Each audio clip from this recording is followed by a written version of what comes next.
Welcome back to the Hawkeye Garage. I am Joe. We have the GX back in the garage, of course, with a new addition in the back. The Newair 48 quart dual zone fridge freezer runs off 12 volts in your car, of course.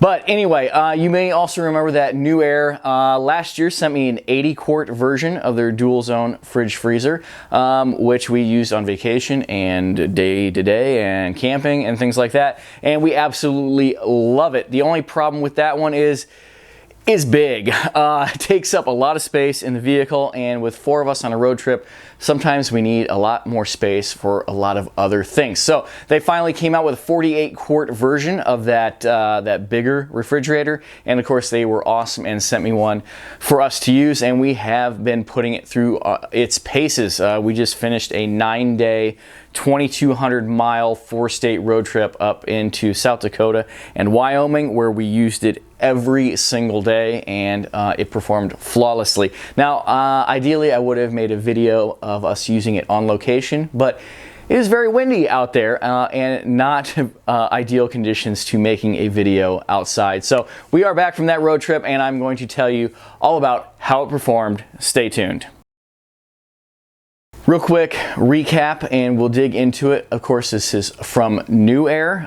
You can follow the link in the description over to their website, where you can find this and their 80 quart version. Also, they make that really cool 12 volt lithium ion battery pack with solar panel kit that you can get for both of their car refrigerators, so you can run it off the grid. Of course, I have that, and I will be putting it to the test as the summer progresses. So let's hop into this, their 48 quart dual zone fridge freezer. Of course, it runs off 12 volts.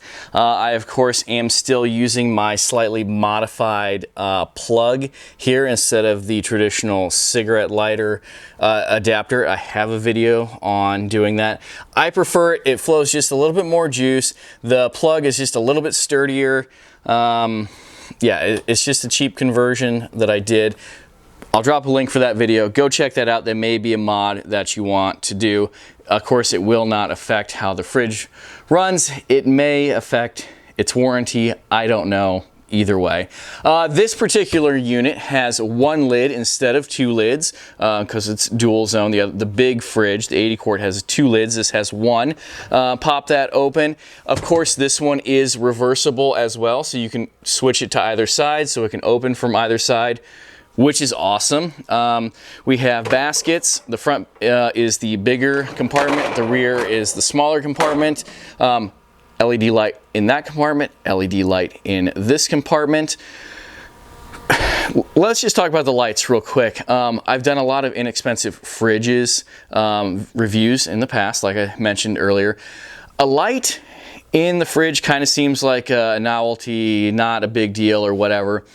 I have 2 fridges from one company. I'm going to be doing another overview of another inexpensive fridge coming up, and I've told them about this.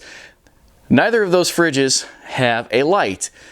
Hasn't seemed like a big deal until we actually went to use them. And if you're at a campground, and it is dark out, let me just say, this little light up here does not put out a whole lot of light when you're trying to dig through a fridge. Seems like a small thing, but having it makes a huge difference. So that's all I'll say about that.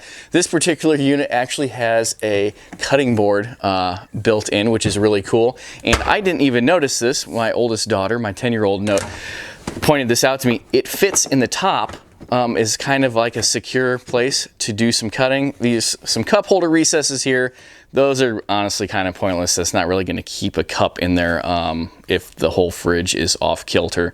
But you can put some stuff in there to keep track of it while you're doing other things.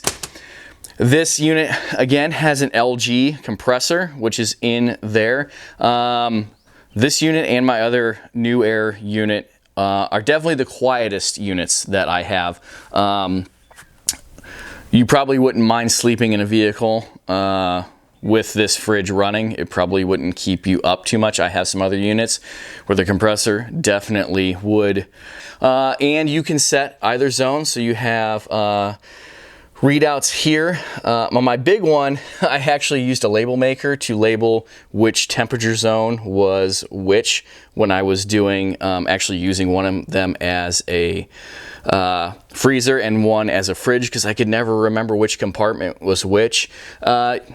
I labeled mine like rear and front. I wish they would figure out a way to do that, just like an A or a B, and then mark the compartments inside. I realize you can't do a left or a right or a front or a back because the lid is reversible, but just maybe Newair guys, if you would, some kind of A, B, X, Y, 1, 2, something to tell you which compartment is which, and then put a corresponding mark on the compartment underneath the lid. I think that would be beneficial. Of course, this has modes on it for the amount of energy that it's using. Basically, that just kind of has to do with how hard the compressor is running. That's really a lame way of putting it, but that's how it is. I have mine on the Eco, does just fine. And then of course it has settings on, we have a high, medium, and low. That basically has to do with how long the fridge is going to run versus how many volts your car is producing versus when you want the fridge to cut out and stop working so that you have some battery left. I keep all of mine in the mid-range. I can run a refrigerator in the current setup that I have up to, I think, 20 hours I've tested it and not started the car. The fridge is still running, and then still be able to come back and start the car. Like I said, there's a voltmeter here that tells you how much volts you have in your car, and then I have a little panel back here. It's a dual USB charger that has a voltmeter there as well. Just real quick, I have a heavier duty battery up front. It's just a Walmart battery that I got from Walmart. And I ran a 10 gauge wire from that battery through a fuse, obviously, all the way to the back. It's powering all three of these. And it just, even the 80 quart, I usually keep it 30, 32 degrees. And of course the temperatures will fluctuate like 5 degrees up or down from that. That's pretty typical of any refrigerator. And like I said, I have no issues. Go check out those other videos that I have about powering a refrigerator. And of course, get a hold of me if you have any more questions. We have a USB charger here on the back. The other unit, the 80 quart, it would time out and lock the screen. So if you accidentally hit one of the buttons, and your arm can hit one of the buttons and it will go, it's touch sensitive. While you're getting out of it, you'd have to do like you'd press two things at once to unlock it, then you could change it. This does not seem to have that. So you can accidentally hit one of the buttons, but just touching the button once, whatever button that you hit, doesn't actually change anything. You have to hit it a couple times. Like, let's see, I'm gonna hit the plus button, and so I'm in this compartment, which I believe is the front one. That it's set at 32, but it didn't change it until it started, you know, now it's flashing, now it can be changed. So just hitting the button once, it will activate something, but it won't change anything. I think that makes sense. I usually have some straps holding this down. It's a little DIY strap system that I have. I have a video on that as well. And of course there is wheels on the back and a handle around the back as well. Wheels don't seem like that big of an issue until you have filled this completely full and realize that you need to move it. Then it does work pretty good. We have a slide out handle here. Let's see if I can do it one-handed without hitting the paper towel holder. Yep, so handle there, and of course the 80 quart has that as well. And I tell you what, I really like these. These are not the cheapest price-wise of any of the fridges that I have, but it's also not nearly as expensive as some of the higher end refrigerators that are out on the market. All right, well, that pretty much wraps it up. I could honestly talk all day about car refrigerators. It's one of those things. I'm gonna be doing a video coming up on kind of like relatively inexpensive must-haves for weekend warrior family adventure vehicles, if you want to call it that. Just things that you can add to your car that if you're I'm not an overlander. We're not overlanders, but we do like to get out, away from the cities, away from tourist stuff, see the sights, and not have to run into town to eat a meal or pack a cooler full of ice or ice packs, enter the car refrigerator. Anyway, I'll be doing a video on some of those things that have just made our trips that much more awesome. Not just bearable, just have made things awesome. Add-ons to a vehicle. Watch for that video in the future.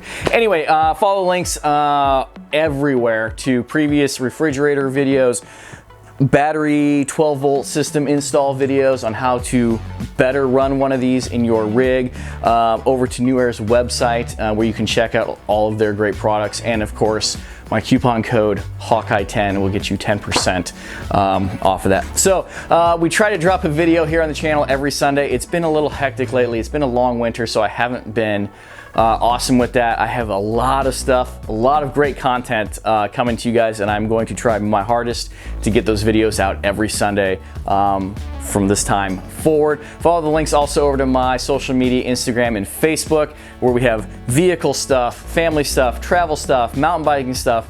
I've been roasting my own coffee now. I'm going to do some videos on that. If you're a coffee drinker, you might want to check it out. I am ruined on store-bought coffee now. Me and Mrs. HSW and our friends that I've been giving it to, we're all ruined now. Not to say that I'm this fantastic coffee roaster. I think we just have never tasted fresh, actual fresh roasted coffee. So there's that. Be looking for those videos coming up in the future as well. 3rd gen 4Runner videos, I just did a bunch of work to that. I still need to do a bunch more work to that. I've decided I am going to be keeping that for the time being because honestly, I absolutely love it. More on that to come. So subscribe if you haven't already, give the video a thumbs up and turn those notifications on. I would really appreciate it. Until the next video drops, thank you for watching. Take care.